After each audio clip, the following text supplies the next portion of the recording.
Before I get into today's video, just want to let you know, if you're somebody who is new to my channel, I have a Facebook group for studying in Germany and studying in France. You can just go ahead and be part of either of the groups wherever you want to study. Alright guys, so I'm joined here by students from Schema. Gaurav, Steve and Anshul is sitting. They all study masters. I'm here to discuss about what difficulties students go through within the initial days of arrival in this country, whether it could be administrative, psychological, whatever. I'm sure you guys have your points. Okay, I came with a dream. I came with a beautiful dream to explore Europe. Wanted to soak in all the European cultures, and as I learned, every country of Europe has a different culture with it. Like if you go to Spain, you learn different things. If you come to France, it's completely different. And if you go to Germany, it's completely different than France. Even bordering countries are very different from each other. Yeah. So of course, UK was not my choice. That's why I chose Europe, because I was very intrigued to learn different cultures and how they eat, how they live, how they drink, how they do their dinners. But everything came to me as a surprise because I didn't know the language. I think that was one of the big mistakes I did. I didn't go through the basics. Okay.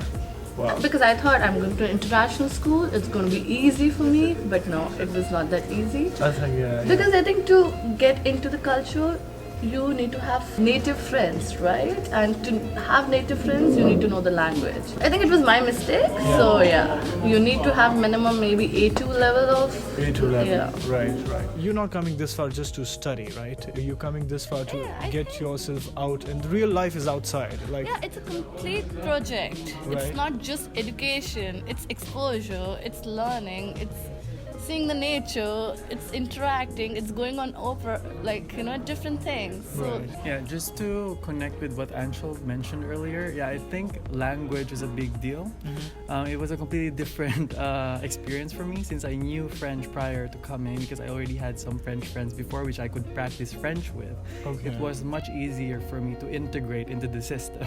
So it was not hard for me to actually mingle around and make some friends.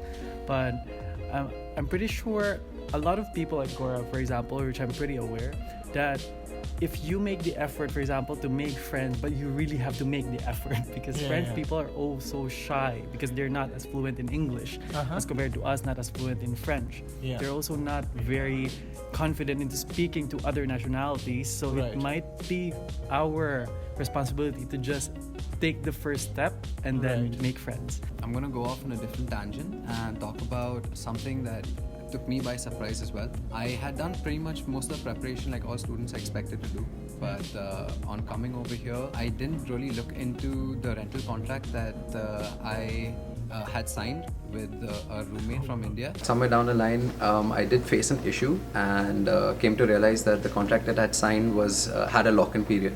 So my suggestion is that when you are looking for accommodation, make sure that you ask for a contract that's in English. Make sure that you have discussed all the points with your landlord, and if there's something that you object to, make sure that you have resolved that with them or negotiate it to the best you can. Another point I like to squeeze in, if you are vegetarian, be prepared to do a lot of hunting for vegetarian food over here. Really? So, Okay. People are like, most of the restaurants, when you go out, are they non-vegetarian or they serve? Of course, they would be serving a vegetarian but limited version. Is that what you're saying? Yes, very limited. And I mean, if you can survive only on potatoes and mushrooms and cheese, well, all the best with that. Then you shouldn't have any problems. Right. And you're a vegetarian?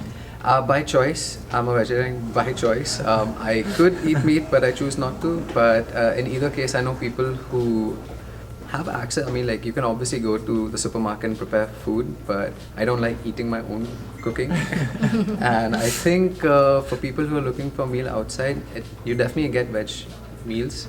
But it takes some time to get to know where to go. Right. It's either if you go here, you can party a lot, or you can explore a lot. Because me personally, I'm not really a very party goer myself, because I've done that already in the past. I like exploring more. There are a lot of cities and tiny towns that you can visit here, and they never grow old. They're simply magnificent. Just go there. Yeah, you just fall in love with those tiny villages. I mean, the moment you reach there, you don't want to get out of there. And then you realize, oh my God, you've been wasting all of your time while drinking and not seeing everything. This is the place where you want to be and explore. Yeah. That's right. All right, going back to my first question, what troubles do we go through? I'm just going to recall it.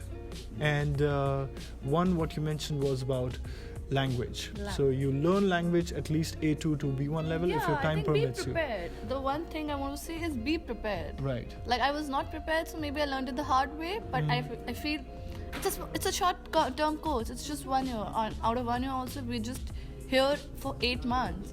So I feel I wasted maybe 2 to 3 months just struggling, and now it's almost the time, and I'll be just finishing the course and go for my internship. So why not be prepared and come? Right. So second point, what you told us about the administration. Already be aware of before you enter this country. If not embassy guys, then find a source which helps you out at the end of the day. Exactly. Right. Exactly. And what you said is about the food. Yes. Yeah, vegetarian Pure food part. vegetarian. Yeah. And to add to it, vegetarians do pack your spices. It'll help you. I think Indians anyway buy. Exactly. They will get it without you say anything. They would get. But spices. buying from here, it becomes you don't really get the flavors. Yeah, that's what I'm saying. Yeah. They will anyways Yeah, bring yeah, it along bring with it, them. but yes. There is a separate section for us in the part of the bag. Yes, exactly. You bring something which we truly like, spices and I don't know what not, pickles, which I we know. truly love. But they Your are moms love. important. Like I thought maybe I'm a vegetarian too, but I thought I love exploring the food out there. But of course it's so bland sometimes, and maybe 1 month, 2 months is fine. But then you need your own taste. So you need your chilies. Yeah. By the way, I love Indian food. That's Yeah, it. he loves Indian food. He's from Philippines, right? Yeah. But surprisingly, everybody loves Indian food. Like people I've met till now, and I mention about Indian food and Indian cooking, they're like, "Oh my God, when are you cooking for me?" Because I love Indian food. Alright guys, on this food note and a lot of other points, we'd like to say goodbye from all of us, and just keep exploring. Make sure that this journey is not just about education but also about you changing as a human being, and trying to elevate your current situation from where you are to another level and become a better version of yourself. Alright guys, thanks a lot. Thank you. I'll see you guys next time. Bye bye. All the best.